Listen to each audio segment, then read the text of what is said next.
Poco seri M, balik lagi dan ini dia versi terbarunya, Poco M7 Pro 5G. Untuk pertama kali ya, Poco seri M Pro yang mendukung 5G itu dijual di Indonesia. Harganya masih start di 2 jutaan untuk versi paling basic yang saya pakai sekarang, yaitu RAM 8GB dengan storage 256GB plus yaitu nih ya, ini smartphone udah support 5G. Masih jarang banget untuk harga segitu karena biasanya kan di 2 jutaan itu masih stuck di 4G aja. Jadi bakal sebagus apa smartphone barunya ini, langsung aja kita bahas. Tapi sebelum itu boleh support video ini, boleh di share, boleh di like, boleh di dislike, apapun itu. Makasih banyak nonton video ini. Oke, dari segi desain, tampilan handphonenya ini, si Poco M7 Pro berubah cukup signifikan ya. Jadi di bagian belakangnya, Poco pakai model tampilan yang saya bisa bilang cukup rame ya. Jadi sebagian dibikin polos, sebagian lagi berpola yang kalau kena cahaya tuh bakal ada sedikit efek-efeknya kayak gini. Ini tampilan yang menurut saya berani sekali dari Poco karena sudah pasti ada yang suka, ada juga yang enggak.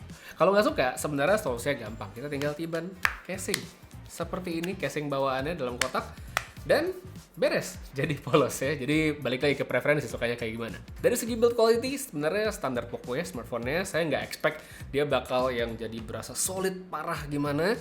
Terus untuk material dia overall masih dengan plastik polikarbonat di bagian belakang, di back cover dan juga di bagian frame perangkatnya. Bagusnya secara sertifikasi Poco tuh ada peningkatan di seri terbarunya ini karena sebelumnya itu dia masih IP54, IP54, sekarang dia menjadi IP64. Dari segi sertifikasi ini, sebenarnya yang berubah itu adalah ketahanan debunya. Ya, ditandai dengan angka 6. Ini udah jadi full kedap selevel flagship. Sedangkan kalau untuk tahan airnya, karena masih angka 4, jadi sebenarnya tidak berubah dibandingkan Poco yang seri sebelumnya. Cuma masih bagus lah, karena paling tidak dia sudah aman kalau ketumpahan atau handphonenya kehujanan. Kemudian sekarang kita ngelihat ke sisi sekitar perangkat, tombol volume sama power ya. Seperti biasa ada di sisi kanan perangkat. Di bagian atas Poco masih menyediakan colokan langka yaitu 3.5mm audio jack. Terus di sampingnya juga ada speaker dan ada infrared juga untuk dipakai sebagai remote. Lanjut ke bagian bawah, ini ada slot SIM card, dual SIM tapi dia hybrid untuk micro SD-nya. Habis itu ada USB-C dan juga speaker kedua. Jadi smartphone ini speaker udah stereo dan menurut saya untuk segi output suara sebenarnya udah cukup banget untuk pemakaian sehari-hari. Lanjut ke poin berikutnya, kita ngomongin soal specs juga. Nah ini buat para entusias mungkin bakal langsung ngeh kalau Poco M7 Pro 5G ini punya kemiripan dengan salah satu saudara mereka sendiri yaitu Redmi Note 14 5G. Layarnya 6,67 inci, AMOLED Full HD Plus, udah support DCI P3 dan HDR10. Ya ini mantep banget untuk harga segini dan bisa dipakai juga pada aplikasi mendukung seperti Netflix. Cakep. Visualnya oke untuk harganya. Bezel emang bukan yang paling tipis tapi menurut saya nggak masalah.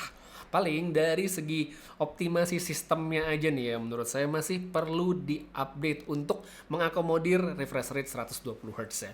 Soalnya sekarang kalau saya lihat 120 fps-nya ini seringan masih ketahan di 60 fps pada beberapa aplikasi. Contoh seperti saat saya buka X, saya buka Instagram, saya buka YouTube, itu seperti belum optimize dan dia langsung ngedrop ke 60 fps. Nah di sini juga belum tersedia opsi untuk ngatur per aplikasi secara mandiri pengen pakai berapa fps. Jadi semoga kedepannya bakal diupdate sama Poco ya di smartphone barunya ini. Next kita ngomongin soal chipset. Di sini dia pakai Dimensity 7025 Ultra, RAM 8GB dengan storage 256GB untuk varian base modelnya. Baterai juga sama di 5110 mAh dengan charging 45 watt. Buat sebagian yang mungkin udah nyimak Poco M6 Pro ya, kita bisa lihat ada sedikit penurunan. Sebelumnya kan ngecasnya 67, sekarang jadi 45 watt, tapi mestinya sih nggak ngaruh banyak, nggak jadi deal breaker dari segi experience. Secara benchmark, saya coba di sini handphone-nya dapat sekitar angka 460 ribuan. Aman banget untuk sebuah smartphone yang harganya 3 juta kurang ya, 2 jutaan bahkan. Tapi ekspektasi selebihnya emang nggak bisa tinggi-tinggi.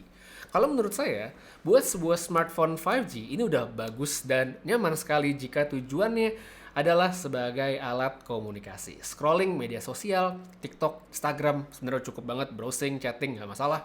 Multitasking yang basic, yang mendasar juga oke-oke aja, jalan. Main game bisa juga, tapi emang bukan yang kelas berat ya. Selain itu saya juga ngerasa beberapa game itu terasa belum optimal ya. Contoh kayak di Mobile Legends. Dengan specs yang ada di smartphone ini harusnya jalan 90 fps itu udah nggak masalah, bisa-bisa aja. Tapi secara sistem dia tuh masih dikunci di 60 fps. Tetap lancar, tetap nyaman dipakai, dan saya yakin kebanyakan orang juga nggak bakal ngeh.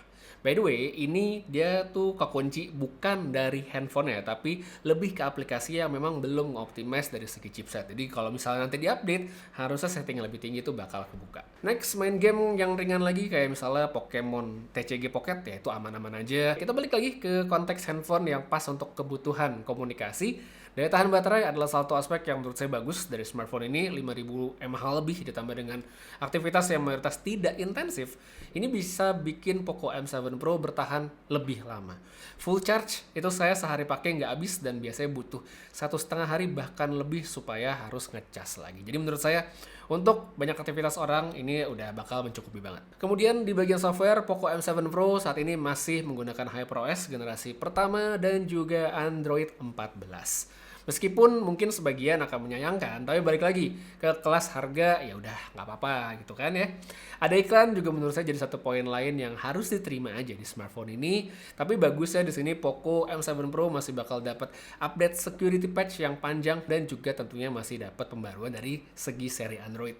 Jadi harusnya nantinya seri HyperOS bakal diupdate ke yang versi baru, begitu juga untuk Android ya. Terakhir kita ngomongin soal kamera juga.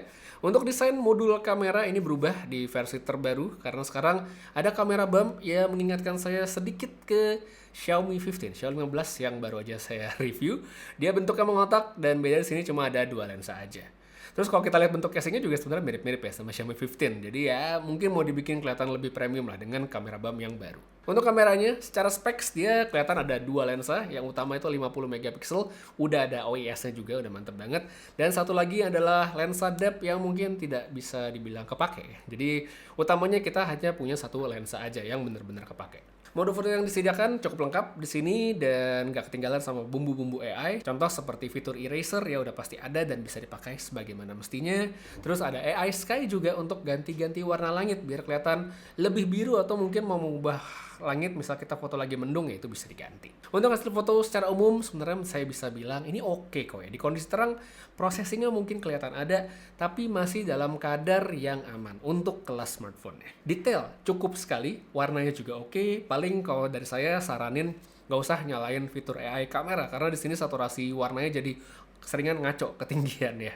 Intinya sih kamera menurut saya masih mencukupi sekali untuk foto-foto sehari-hari, dan nggak bisa dibilang jelek untuk kelas harganya. Di kondisi low light, OIS itu ngebantu sekali untuk bikin foto lebih stabil sehingga nggak gampang blur ketika shutter speed kamera itu lagi melambat. Nggak perlu pakai night mode juga untuk mendapatkan foto yang layak, dan ini menurut saya adalah satu poin penting yang perlu diapresiasi dari Poco M7 Pro. Di bagian kamera depan, ini menurut saya boleh juga ya, di kondisi terang hasilnya oke, di low light turun detail, tapi menurut saya sudah sesuai ekspektasi. Di bagian video, smartphone ini hanya bisa ngerekam di resolusi 1080 30 fps aja maksimalnya, baik itu dengan kamera depan maupun belakang. OIS ini bikin video memang jadi kelihatan lebih stabil, lebih enak kalau ada sedikit goyang-goyang atau dipakai sambil jalan. Andai aja ada resolusi yang lebih tinggi kayak 4K, menurut saya sih bakal lebih keren, tapi baik lagi, dengan harganya kita mungkin nggak bisa nuntut terlalu banyak. Sampel videonya Poco M7 Pro, dia hanya bisa di resolusi 1080p aja, 30 fps. Tapi kamera utamanya itu udah pakai OIS, jadi kalau dibawa jalan seperti sekarang ada movement, dia tetap bisa kelihatan stabil hasilnya. Gitu. Oke banget sih sebenarnya, walaupun ya resolusinya masih 1080p. Andai bisa di 4K udah ada OIS, mungkin bakal lebih keren, tapi ya balik lagi, handphone 2 jutaan nggak masalah. Habis ini kita pindah ke kamera depan, habis itu kita cek di low light juga. Dan sekarang ini dia untuk sampel video dengan kamera depannya Poco M7 Pro. Dan saya harus jujur kalau awalnya saya punya ekspektasi yang cukup rendah untuk perekaman video dari smartphone ini. Tapi ternyata setelah dipakai seperti yang sekarang, kamera depannya surprisingly oke loh. Ya untuk sebuah smartphone harga 2 jutaan walaupun masih 1080p, tidak ada 4K atau resolusi yang lebih tinggi. Tapi untuk perekaman casual, untuk sehari-hari aja, menurut saya udah cukup banget ini hasilnya. Oke, mungkin dynamic range nggak yang luas banget, tapi sama sekali nggak bisa dibilang jelek. Jadi menurut saya udah cukup banget. Menurut kalian gimana? Oke atau enggak? Silahkan tulis saja pada kolom komentar di bawah. Abis ini kita lanjut ke kondisi low light. Oke, ini kita cobain sampel di low light buat Poco M7 Pro. Yaitu ada lampu-lampu meja, kita bisa lihat tuh detail-detailnya. Itu tempatnya lumayan gelap. Oke, kita pindah ke sisi yang lain, ini sedikit lebih terang. Ya, itu kita bisa lihat detail-detail kecilnya di bagian dalam. Ya, ini sebenarnya masih terekspos lampu, jadi oke, nggak masalah. Ya, warnanya juga kelihatan masih cukup oke. Kita pindah ke Pikachu-Pikachuan. Nah, ini itu dia ada sedikit perubahan white balance ya. Tadi kita bisa lihat dari warm, terus dia agak berubah. Tapi nggak apa-apa, hasilnya ternyata masih lumayan. Ya, nggak jelek sama sekali. Nah, sekarang kalau ke orang ya, saya seperti ini di lampu. Ini sebenarnya cukup terang, coba saya matiin lampunya sedikit. Nah, lebih low light, kita bisa lihat warnanya seperti apa. Saya ada lampu sebelah sana, itu warna lampu kuning di situ. Warna kuning lainnya, kotaknya Poco M7 Pro, autofocusnya dalam kondisi low light, kita langsung lihat. Menurut kalian gimana? Oke atau enggak? Kalau menurut saya sih sebenarnya masih oke aja ya untuk smartphone harga 2 jutaan. Jadi untuk terakhirnya kita coba ke kamera depan ya. Nah, kamera depan di kondisi low light kita bisa langsung lihat di sini nih. Ya, noise-nya udah kelihatan banget ya, lumayan banget sih noise-nya tuh, makin kelihatan. Nah, itu di background makin gelap, makin kelihatan noise-nya.